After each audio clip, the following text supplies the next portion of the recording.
سورہ بقرہ آیت نمبر 221 وَلَا تَنْكِحُوا الْمُشْرِكَاتِ حَتَّى يُؤْمِنَّ اور شرک والی عورتوں سے نکاح نہ کرو جب تک مسلمان نہ ہو جائیں۔ وَلَأَمَةٌ مُؤْمِنَةٌ خَيْرٌ مِّن مُشْرِكَةٍ وَلَوْ أَعْجَبَتْكُمْ اور بے شک مسلمان لونڈی مشرکہ سے اچھی اگرچہ وہ تمہیں بھاتی ہو، مطلب پسند ہو۔ وَلَا تُنْكِحُوا الْمُشْرِكِينَ حَتَّى يُؤْمِنُوا اور مشرکوں کے نکاح میں نہ دو جب تک کہ وہ ایمان نہ لائیں۔ وَلَعَبْدٌ مُؤْمِنٌ خَيْرٌ مِّن مُشْرِكٍ وَلَوْ أَعْجَبَكُمْ اور بے شک مسلمان غلام مشرک سے اچھا اگرچہ وہ تمہیں بھاتا ہو۔ أُولَئِكَ يَدْعُونَ إِلَى النَّارِ وہ دوزخ کی طرف بلاتے ہیں۔ وَاللَّهُ يَدْعُو إِلَى الْجَنَّةِ وَالْمَغْفِرَةِ بِإِذْنِهِ اور اللہ جنت اور بخشش کی طرف بلاتا ہے اپنے حکم سے۔ وَيُبَيِّنُ آيَاتِهِ لِلنَّاسِ لَعَلَّهُمْ يَتَذَكَّرُونَ اور اپنی آیتیں لوگوں کے لیے بیان کرتا ہے کہ کہیں وہ نصیحت مانیں۔ آئیے اس کی تفسیر آپ سماعت فرمائیں۔ یہ آیت کریمہ نازل ہوئی اس بارے میں کہ حضرت مرثد غنوی رضی اللہ تعالی عنہ کے بارے میں یہ آیت نازل ہوئی۔ وہ ایک بہادر شخص تھے، صحابی رسول تھے اور بڑے بہادر تھے۔ سرکار دو عالم صلی اللہ تعالی علیہ وسلم نے انہیں مکہ المکرمہ روانہ فرمایا تاکہ وہاں سے کسی تدبیر اور حکمت کے ساتھ مسلمانوں کو نکال لائیں، یعنی مدینہ المنورہ سے اس صحابی کو حضور علیہ الصلوۃ والتسلیم نے مکہ المکرمہ روانہ فرمایا کہ مکہ المکرمہ میں جو صحابہ پھنسے ہیں اور موجود ہیں ان کو کسی طریقے سے لے کر آئیں۔ وہاں یعنی مکہ المکرمہ میں اناق نامی ایک مشرکہ عورت تھی، کافرہ عورت تھی، جو زمانے جاہلیت میں ان کے ساتھ محبت کرتی تھی۔ کن کے ساتھ؟ حضرت مرثد غنوی رضی اللہ تعالی عنہ کے ساتھ۔ زمانے جاہلیت میں کفر کی حالت میں وہ حسین اور کافی مالدار بھی تھی۔ جب اس کو ان کے آنے کی خبر ہوئی تو وہ آپ کے پاس آئی اور اپنی طرف دعوت دی۔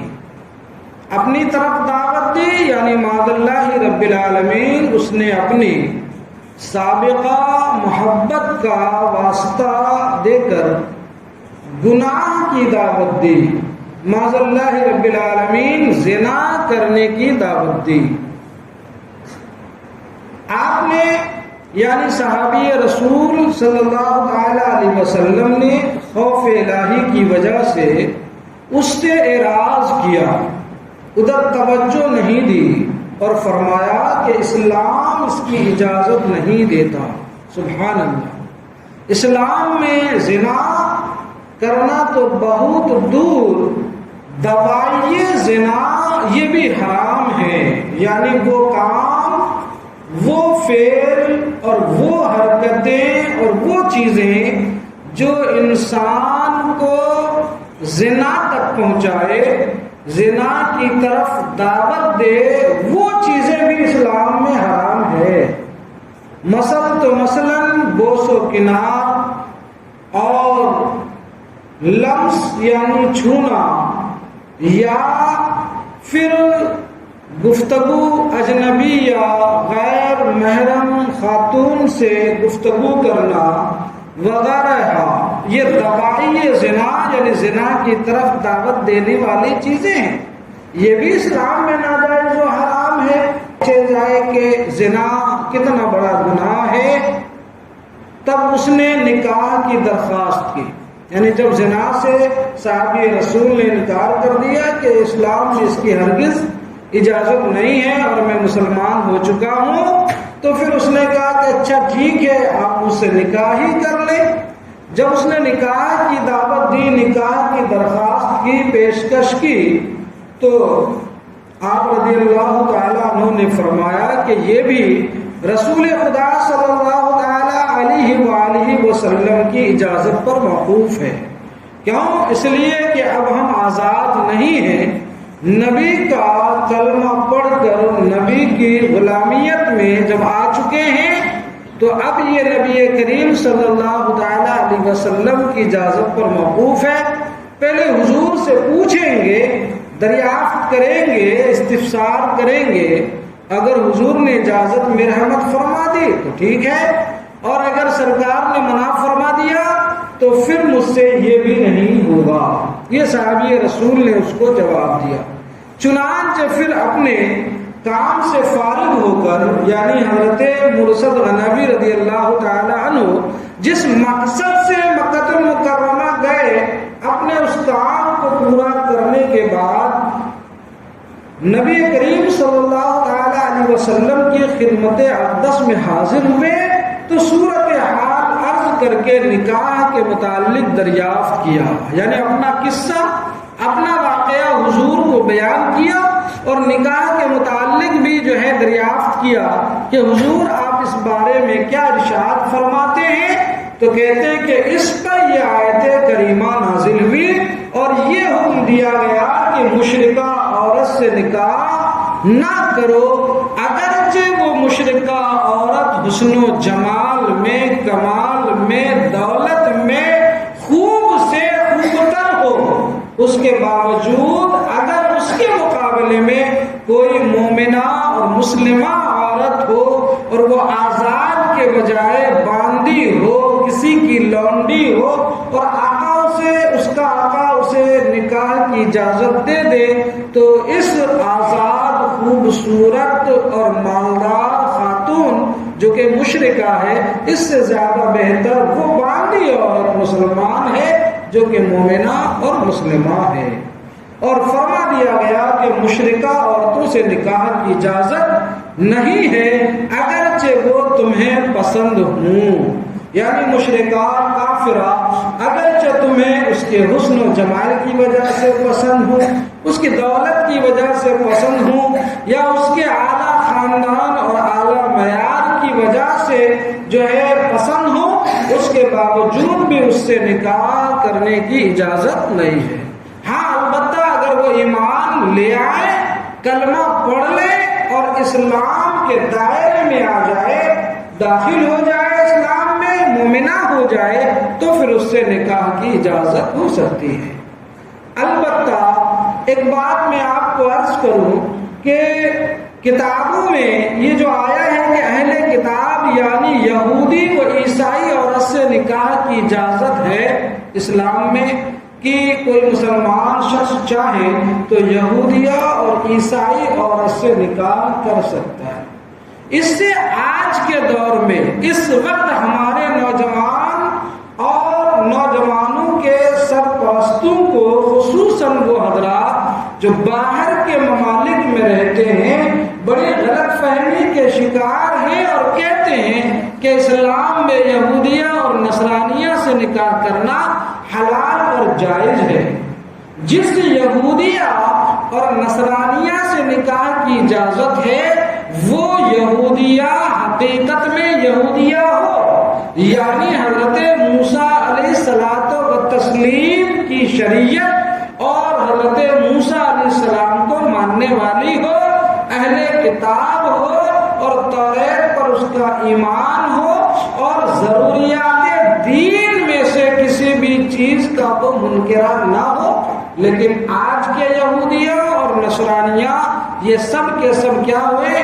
مشرکہ ہیں، اور ان کا دین اور ان کے راستے حضرت موسیٰ علیہ السلام کی شریعت پر نہیں ہے. لہذا عصر حاضر میں موجودہ وقت میں کسی یہودیہ اور نصرانیہ سے نکاح کی اجازت اسلام میں ہرگز نہیں ہے۔ اور آگے رب تبارک و تعالیٰ نے فرمایا وَلَا أَمَةٌ مُؤْمِنَةٌ خَيْرٌ مِّن مُشْرِكَةٍ، اور بے شک لونڈی مشرکہ عورت سے اچھی ہے۔ اگر مسلمہ لونڈی ہے تو آزاد مشرکہ سے اچھی ہے۔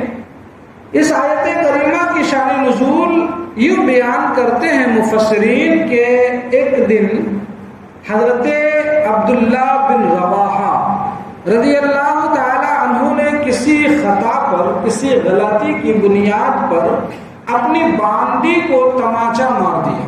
جب تماچا مار دیا پھر نبی کریم صلی اللہ تعالی علیہ وسلم کی خدمت اقدس میں حاضر ہو کر اس کا ذکر کیا کہ حضور آج یہ حادثہ پیش آیا کہ میں نے اپنی باندی اور اپنی لونڈی کو تماچا مار دیا ہے۔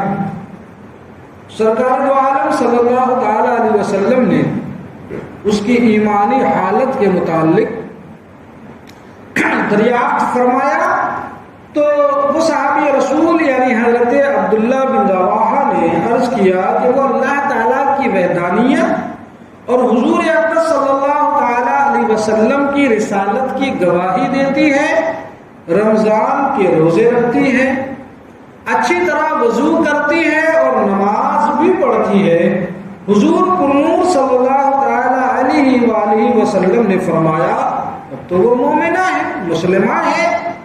حضرت عبداللہ بن رواحہ نے عرض کیا تو اس ذات کی قسم جس نے آپ صلی اللہ تعالی علیہ وآلہ وسلم کو سچا نبی بنا کر مبعوث فرمایا، میں اس کو آزاد کر کے اس کے ساتھ نکاح کروں گا۔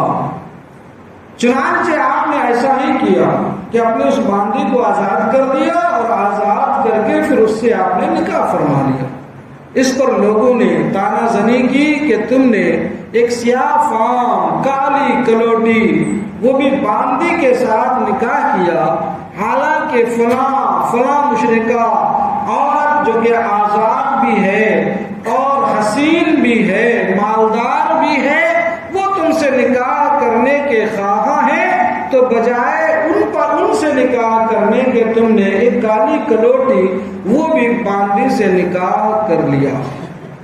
تو اس پر یہ آیت کریمہ نازل ہوئی کہ مسلمان باندی مشرکہ عورت سے بہتر ہے، خواہ وہ مشرکہ آزاد ہو اور حسن و مال کی وجہ سے اچھی معلوم ہوتی ہو۔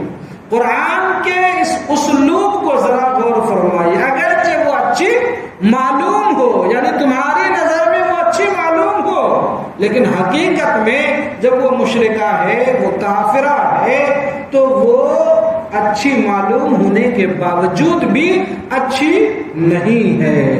اس کے آگے آیت کریمہ ذرا تفسیر سنیں، ایک بار درود پاک پڑھیے، اللہم صلی علی سیدنا مولانا محمد بارک وسلم، صلاۃ و سلام علیک یا رسول اللہ صلی اللہ تعالی علیہ وسلم۔ اور رب نے فرمایا ولا تنکحوا المشرکین حتی یؤمنوا، اور مشرکوں کے نکاح میں نہ دو جب تک وہ ایمان نہ لے آئیں۔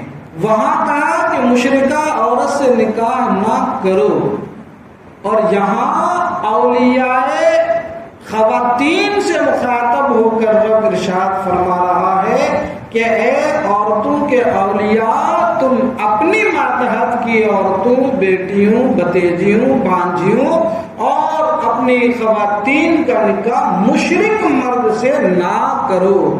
اس پر میں ابھی گفتگو کروں گا۔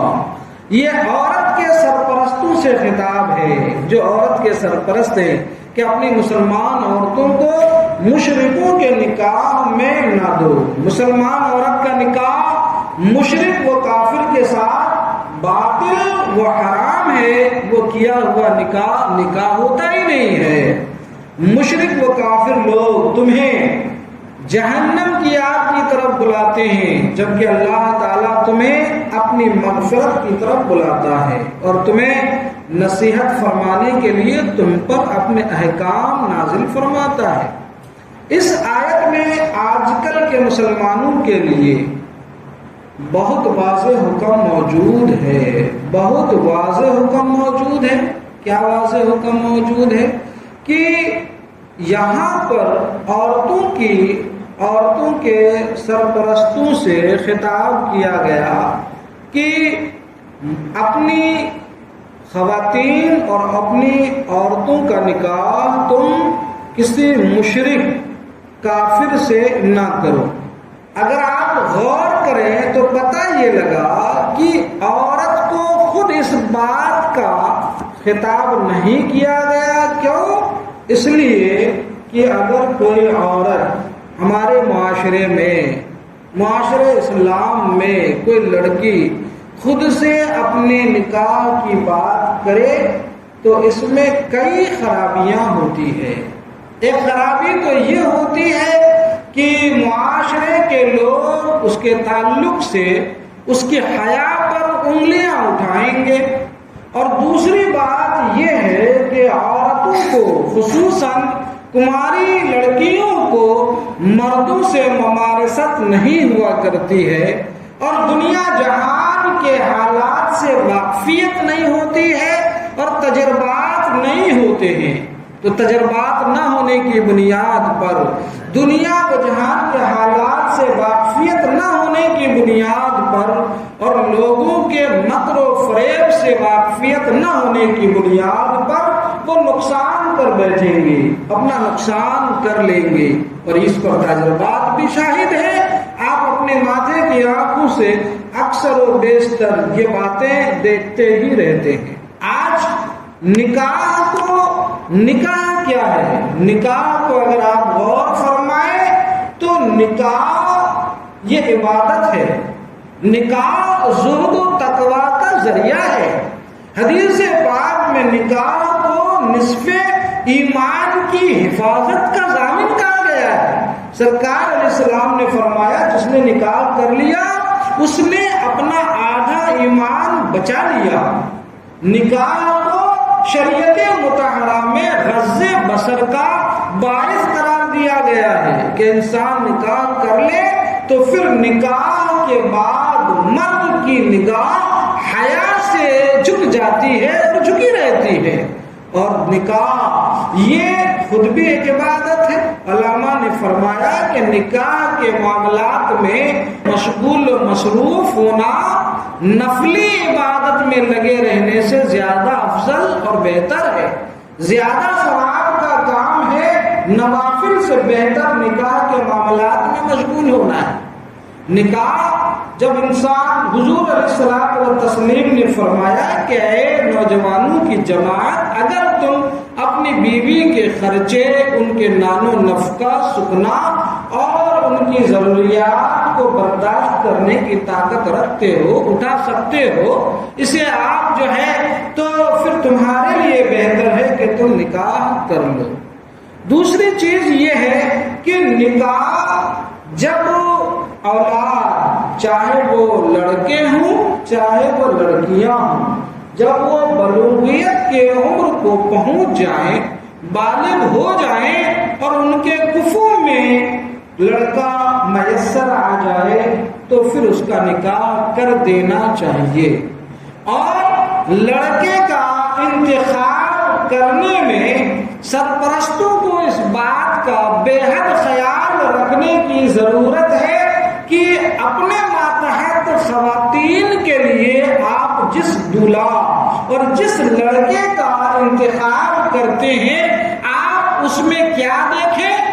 آپ کے لیے یہ ہے کہ آپ اس میں ان کی سیرت دیکھیں، ان کا دین دیکھیں، ان کے اخلاق دیکھیں، اور جو ہے اس کی دینداری دیکھیں، اس کی ایمانداری دیکھیں، اس کی دیانت داری دیکھیں۔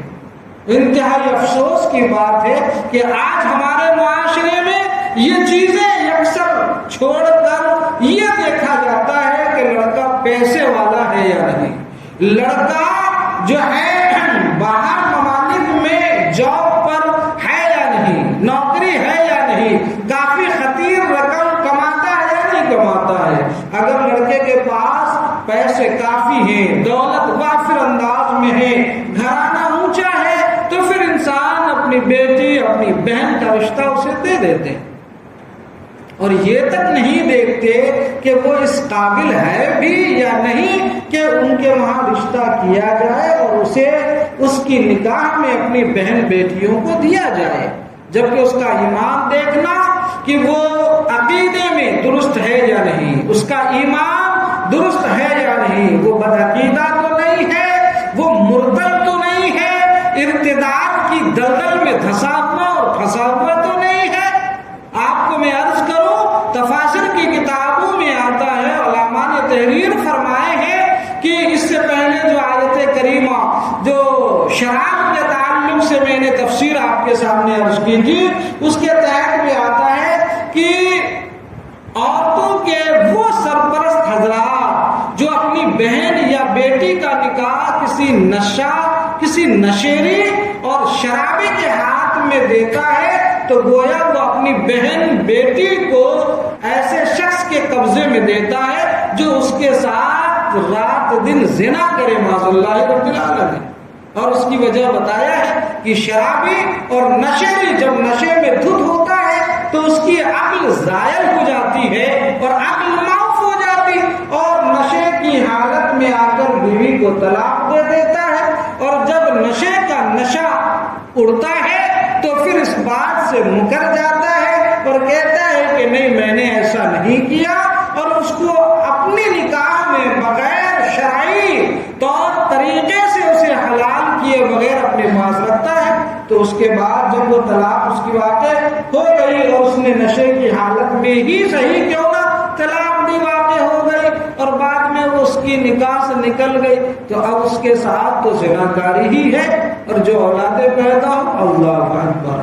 اور لوگ پوچھتے ہیں کہ غصے میں طلاق ہو جاتی ہے، نشے کی حالت میں طلاق ہو جاتی ہے، جبکہ نشے کی حالت میں طلاق نہیں ہونا چاہیے کہ اس کو تو ہوش ہی نہیں تھا۔ بھئی یہ تقصیر، یہ گناہ، یہ غلطی اور یہ کمی تو تم نے خود سے پیدا کیا نا، کہ اس کو نشے میں ہوش ہی نہیں تھا، تو نشہ کرنے کو کس نے کہا؟ نشہ کرنا تو پہلے حرام تھا، حرام کر لیا، پھر نشے میں جو ہے ہوش کھو بیٹھا، اور پھر اس پر بڑا جرم یہ کہ یہ بول دیا۔ اسی طریقے سے لوگ غصے میں طلاق واقع ہو جاتی ہے، بھئی لوگ غصے ہی میں بیوی کو طلاق دیتے ہیں۔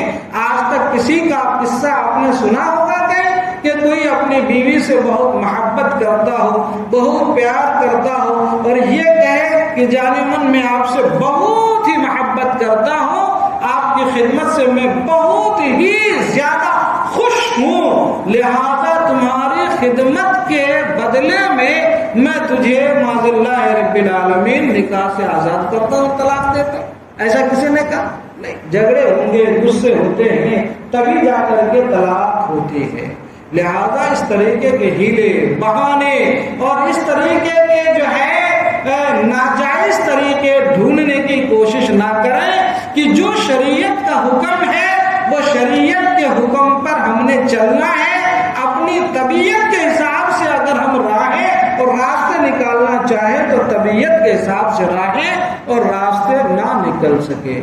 آج دیکھیے دنیا جہان کا عالم اور حال اور یہاں کی بے راہ روی اور ہماری نئی نسلوں کی تباہی، وہ بربادی اور جو ہے ان کی تباہیوں کے قصے اور بربادیوں کے قصے آئے دن آپ اپنے ماتھے کی آنکھوں سے جو ہے جرائد اور رسائل اور پیپرز اور میڈیا کے ذریعے سے آپ جانتے سنتے رہتے ہیں، پڑھتے رہتے ہیں، اور تجربات بھی اس بات پر شاہد ہے کہ آج ہم اپنی نسلوں کو چونکہ قرآن کی تعلیم صحیح ڈھنگ سے نہیں دیتے ہیں، حدیث کی تعلیم صحیح ڈھنگ سے نہیں دیتے ہیں، دین کی تعلیم صحیح ڈھنگ سے تو کیا دین کی تعلیم دینے کا ہمارے اندر اب رجحان ہی نہیں رہا۔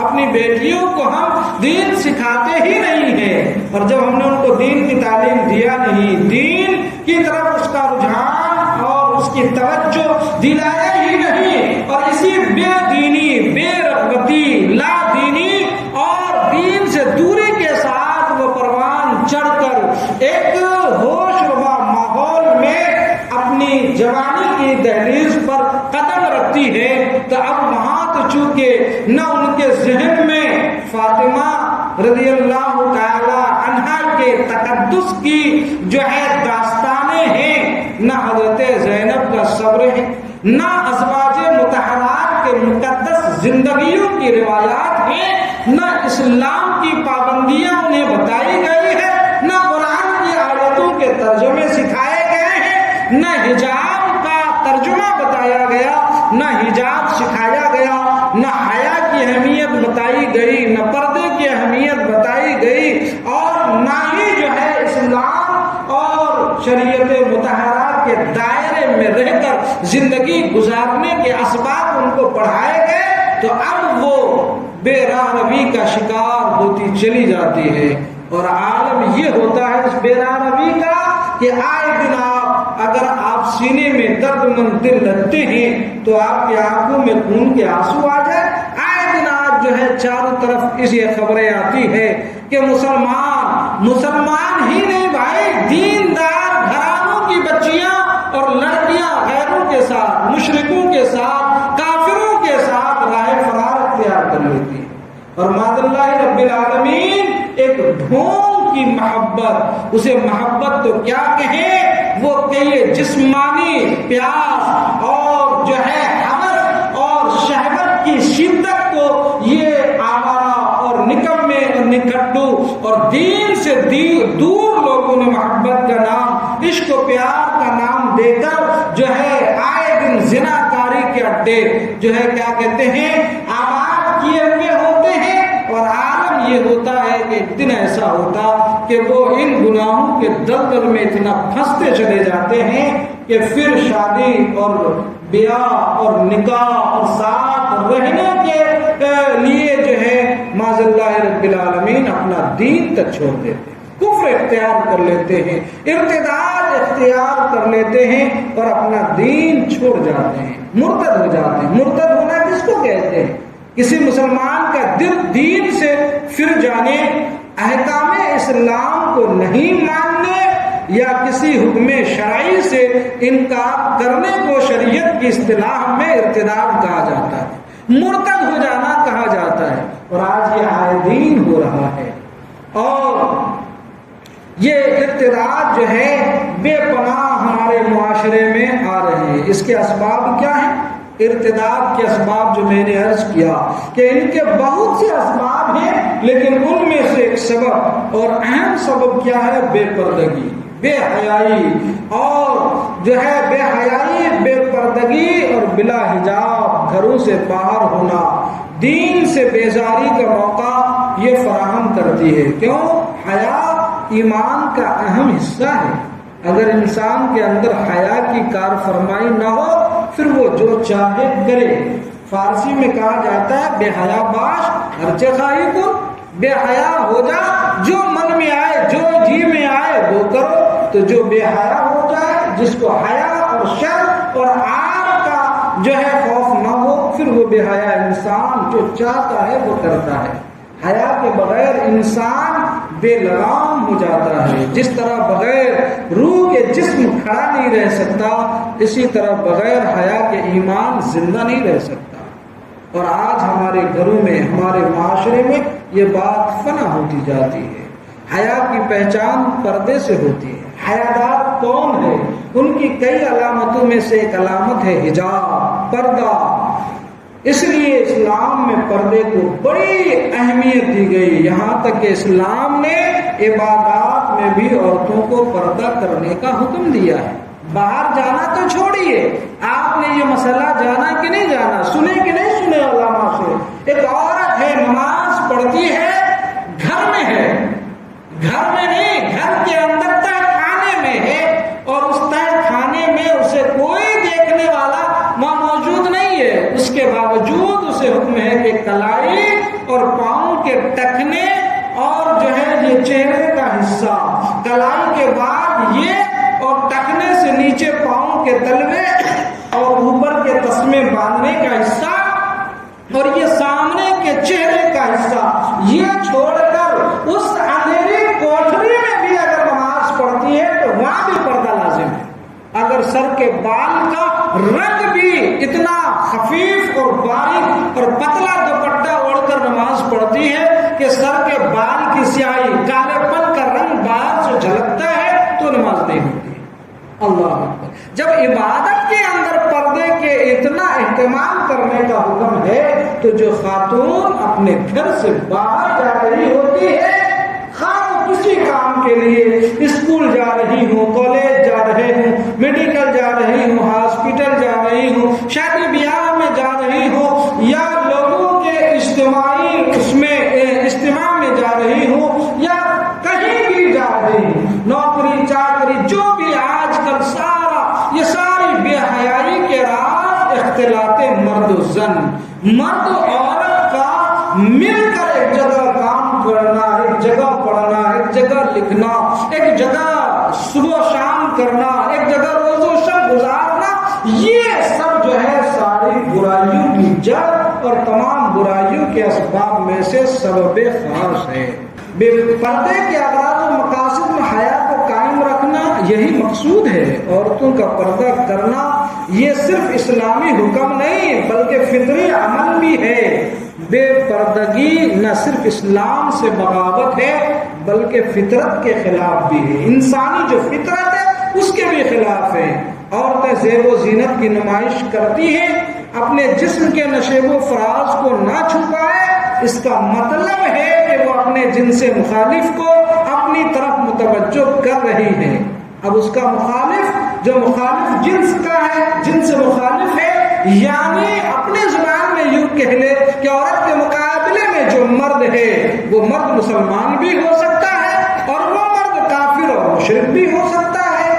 اس کا جنس مخالف اب وہ غیر مسلم بھی ہو سکتا ہے. یہ بے حیائی، بے پردگی کا فتنہ ارتداد کے فتنے میں بدل سکتا ہے. کیوں بدل سکتا ہے؟ جیسا کہ میں نے کہا کہ ملنا جلنا، باتیں کرنا اور پھر بعد میں معاذ اللہ رب العالمین عشق و پیار اور محبت کی راہ الاپتے ہوئے ان کے ساتھ رشتے ازدواج کی ضد لگانا اور پھر جو ہے اس کے رشتے ازدواج میں بننے کے لیے بجائے اسلامی طریقے سے کسی سنی صحیح العقیدہ مسلمان لڑکے سے نکاح کرنے کے بجائے جو ہے کفری اور مشرکانہ طور طریقے سے کافر و مشرک سے نکاح کرے تو وہاں پر جو ہے وہ اسلام سے بھی ہاتھ تو بیٹھتی ہے. لہذا اس پر جو ہے خوب غور و فکر کرنے کی ضرورت ہے. اچھا، یہ صرف اور آج کے دور کی جو نئی ٹیکنالوجی ہے، موبائل ہے، کمپیوٹر ہے، لیپ ٹاپ ہے، یا اس طریقے کی جو چیزیں ہیں، لوگ کہتے ہیں بھائی آج کل اس کی ضرورت ہے تعلیم کے لیے.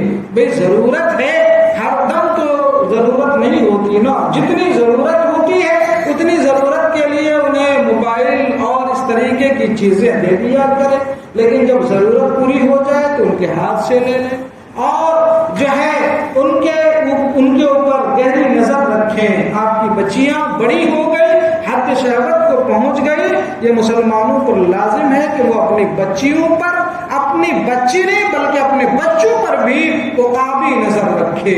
اس کے اوپر جو ہے اس کے اوپر نظر رکھے، اس کا خیال کرے. صبح جاتے ہیں، شام واپس ہوتے ہیں، اس کے بیچ کہاں جاتے ہیں، کن سے ملتے ہیں، ان کے دوستوں میں کیسے لوگ ہیں اور ان کے ساتھ ملنے جلنے والوں میں کیسے لوگوں کی ملن جلن ہے، ان کے فون میں کس طریقے کے میسیجز آتے ہیں، ان کے فون میں کوئی پرسنل کسی طریقے کا لاک نہیں ہونا چاہیے. باپ جب چاہے اپنی بیٹی کا فون چیک کرے، ماں جب چاہے اپنی بیٹی کا فون چیک کر سکتی ہے.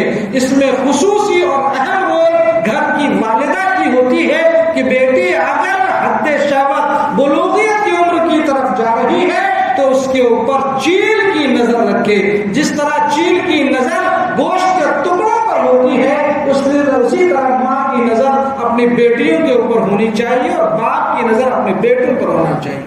کبھی کبھار اس لیے فن تعلیم و تربیت ایک کتاب ہے، حضرت سید افضل حسین منگیری رحمۃ اللہ تعالی علیہ نے اس کو لکھا ہے.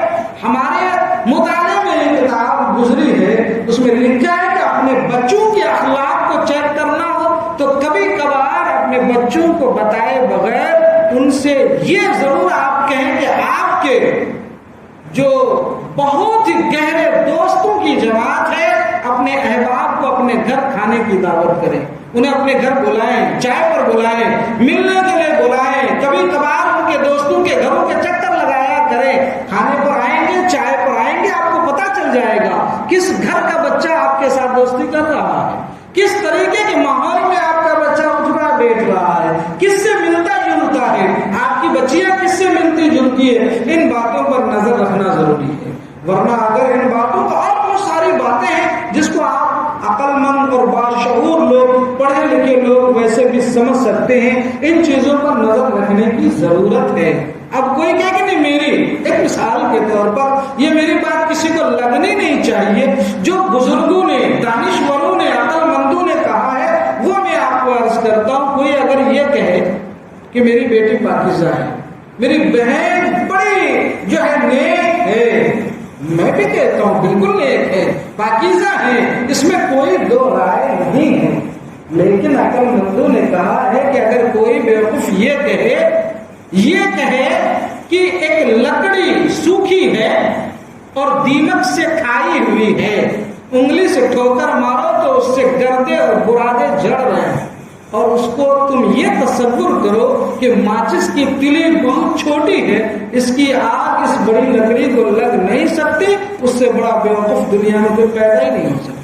ماچس کی ایک چھوٹی سی تلی یا دیمک کھائی ہوئی سوکھی لکڑی کے بڑے سے بڑے تودے کو جلانے کے لیے کافی ہے۔ حکما فرماتے ہیں کہ جس طرح یہ مثال ہے، سمجھو اسی طرح مرد و زن کا آپس میں ملنے کی مثال ہے۔ اگرچہ عورت پاکیزہ ہے، اگرچہ ہماری ماں بہنیں جو ہے پاک دامن ہیں، لیکن جن سے مل رہی ہے ان کا کیا بھروسہ؟ وہ تو پاکیزہ نہیں ہے، ان کی نظریں تو پاک نہیں ہیں، ان کے دلوں کے ارادے سے آپ واقف تو نہیں ہیں، ان کی بد نیتوں سے آپ تو واقف نہیں ہیں۔ ہم مانتے ہیں ہم نیک ہیں، لیکن ہم سے ملنے والے وہ تو نیک نہیں ہے نا۔ ہم آپ سے مسافہ کر رہے ہیں، مانتے ہیں ہمارا ہاتھ بہت ستھرا ہے، ابھی اس میں میرے کستوری کی خوشبو لگا کے آئی، خوشبو آ رہی ہے، لیکن سامنے والا جو مسافہ کر رہا ہے اب اس کے ہاتھ دھلے ہیں کہ نہیں دھلے ہیں، اس پر مکمل واقفیت تو نہیں ہوتی ہے نا۔